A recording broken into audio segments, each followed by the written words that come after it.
Hello there, people of the internet. Here's an interesting one.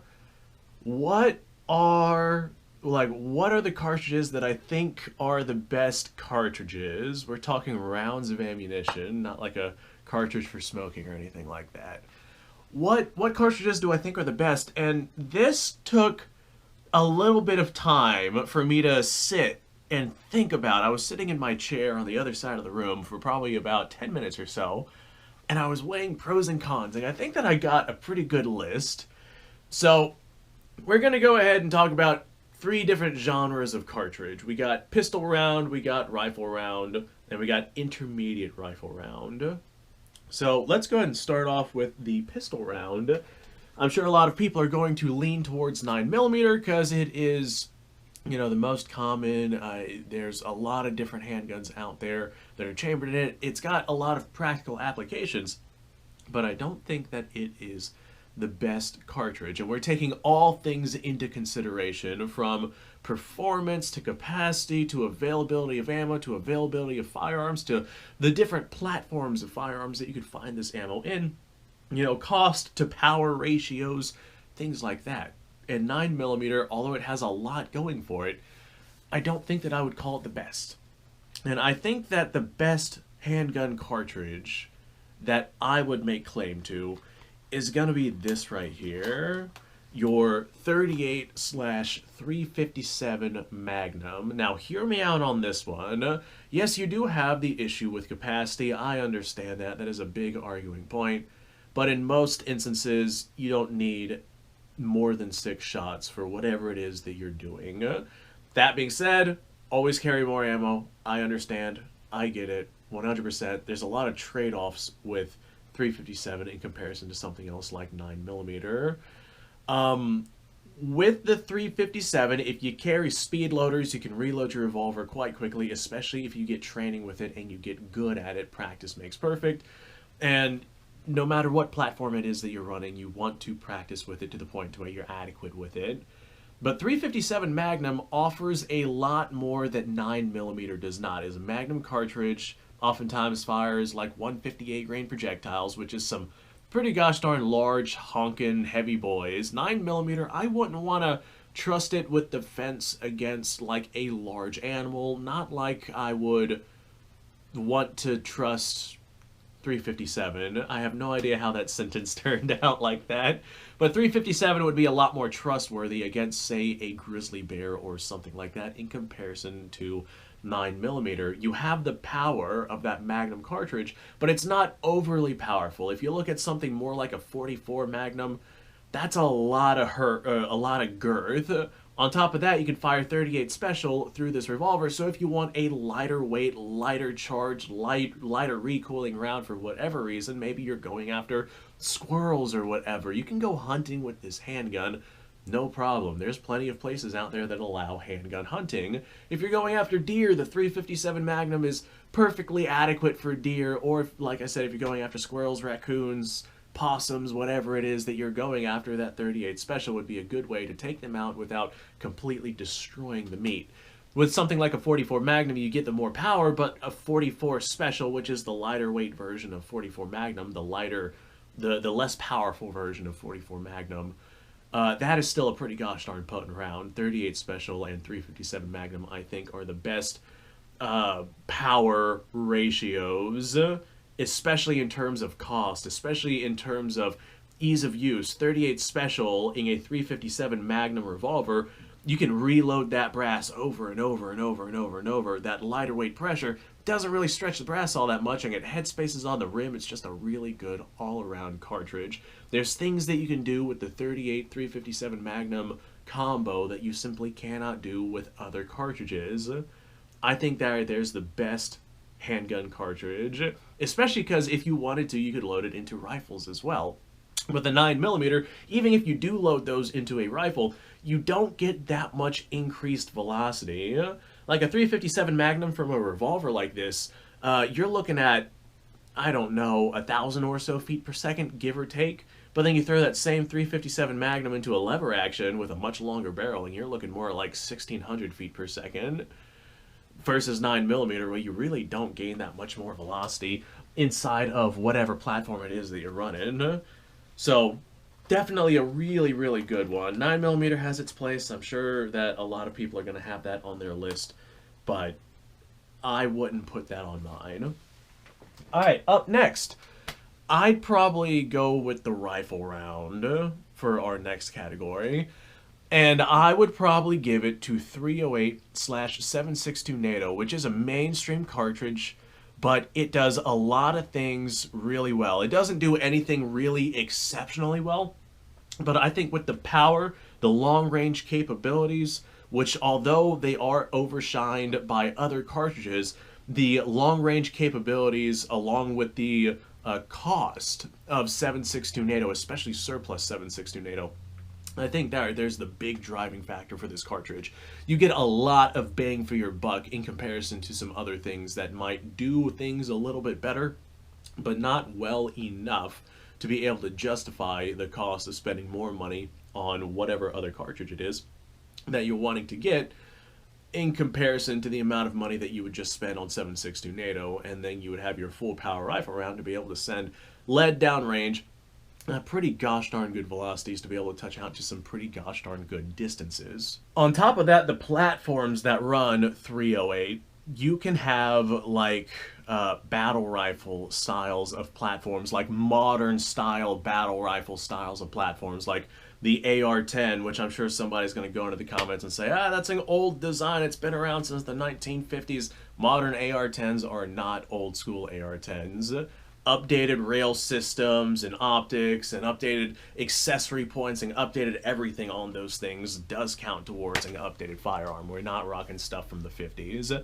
But modern day firearms like the AR-10, the FAL, the G3, the insert your pick of full power battle rifle here, those are exceptionally good rifles in terms of practical purposes. And those style of rifles, you don't get other cartridges in those types of platforms. Like, for example, the 30-06. You got the M1 Garand, have it as you feel like pronouncing that. And that is a good rifle, but it's antiquated by today's standards. You got something like the H-Car, but you have very limited platform support in terms of what it is that you actually have available to you. Like with 7.62 NATO, there's a ton of different rifles out there in that platform that are modern day setups versus other cartridges like say a 30-06 where you're very limited on what it is that you pick. I could probably count on one hand the amount of modern battle rifle style 30-06 rifles that are out there. If we start looking at more niche cartridges like, I don't know, 270 or maybe 243 or insert your choice of less common cartridge here, you can't get the amount of power and performance at the cost that you could get with 7.62 NATO/308. I think that is just a good Goldilocks area. On top of that, it takes 308 diameter bullets. There's a whole plethora of those if you want to go customizing ammunition. If you want to work up a hunting load or something like that, there's a ton of different bolt action rifles out there. Also in 7.62 NATO, it is just such a good universal do everything full power rifle round that comes in so many different rifles, so many different rifle styles and platforms at such a good cost. I have to pick that as my top rifle round. Although there are other rifle rounds out there that do outperform it just because of everything added together, I would give it to 308 7.62 NATO. Now the best intermediate cartridge. Here in the United States, I'm sure a lot of people are going to say 5.56 just because it's abundant and everywhere, but I don't think that it is the best, even with its abundant nature. The reality is that I would probably give the best intermediate cartridge to 7.62 by 39, and hear me out on this. The average person is not skilled enough to be able to use 5.56 to its full effective range. Most people can't even hit anything beyond 100 yards. A lot of people, whenever I bring up that fact, they go into the comments and they're like, oh, you could very easily hit things at 100 yards. It just takes the most minute amount of training and effort and things like that. And you can have people hitting at 100 yards in just a few days. And I'm like, yeah, great. Most people aren't doing that. Most people haven't even shot a gun in their entire life. So you go handing literally anybody who has zero experience with a firearm, which is like 90% of the population in the United States, or maybe they have experience with like a 22 or a shotgun or something like that, but very, very few people have experience firing some sort of fighting rifle in an intermediate cartridge. And whenever these guys get their hands on something like that, they can't really hit beyond 100 yards. They got pie plate accuracy at 50 yards, which is about what you would come to expect with just your average person who is not really a shooter like maybe you and I are. So I hear a lot of arguments that 5.56 is better because it's better at long ranges than some other cartridges, but I think that the best intermediate cartridge is probably going to be 7.62 by 39 or 300 Blackout. I think 7.62 by 39 is probably going to take it by a little bit, but that's just because of ammunition availability and whatnot. You can get ARs or AKs both in that cartridge.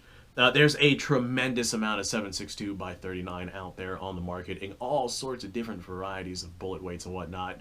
The big plus side with 300 Blackout is it takes 150 grain bullets. Like, that's a standard bullet weight for that, and you can get 150 grain 308 bullets basically anywhere. So you got a lot of different varieties that you could run 300 Blackout in, as opposed to 7.62 by 39, which is designed specifically around the 123 grain bullet. They might have a little bit heavier, might have a little bit lighter. There are 150 grain 7.62 by 39 projectiles out there, but they're a lot more uncommon than your 300 Blackout, where that is a standard grain weight. But both of these cartridges, like, they're effective out to 300, maybe 400 yards if you can manage to shoot that far. The amount of energy that they transfer onto target is about equivalent to that of the 30-30, and the 30-30 was good enough for the average person for a very, very, very long time, simply because of the distances that it's able to shoot at and the power that it's able to put out and the lack of recoil. It was just such a good combination of all of these different things. There's a reason why it was the shining winner of the cartridges of all the different things that were coming out during the time period where the 30-30 Winchester was invented and whenever it came out. There's a reason why that one reigned supreme for the past century since its development. So 7.62 by 39, with the capabilities of the cartridge and the power of the cartridge and the availability of the cartridge and its lack of recoil and ease of use and different platforms it can be ran in, because there's a bunch of different things out there. There's bolt guns, there's ARs, there's AKs, there's all sorts of stuff. And the lower pressure, lower velocity of the cartridge means that you're going to get a whole lot of barrel life from that thing. I think that I would give it to the 7.62 by 39 or 300 Blackout, which is definitely a very close runner-up. So that's just my thoughts on this particular topic. I'm sure people are going to disagree with me down below. Okay, and that's fine. You're allowed to disagree. Thanks for watching, folks. I appreciate your time. Like, subscribe, share. Description below is a link to all sorts of stuff. Go check it out. You guys go off. Have yourself a fantastic day. I'll see you on the next episode.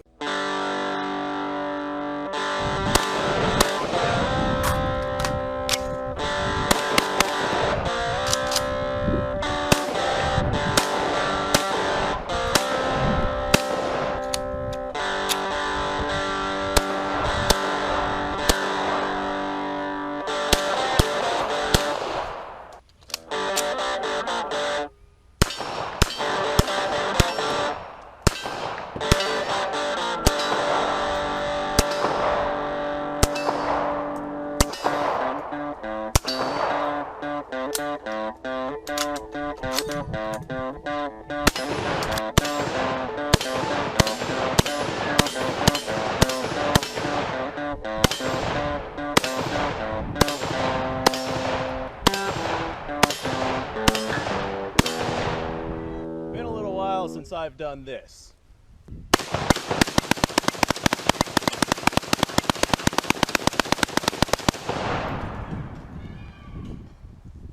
Bonnie and Clyde be damned. The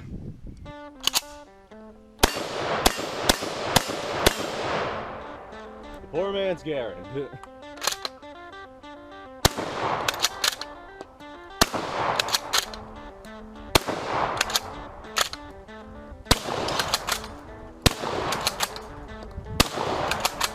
It's a shame that bolt-action shotguns aren't more mainstream.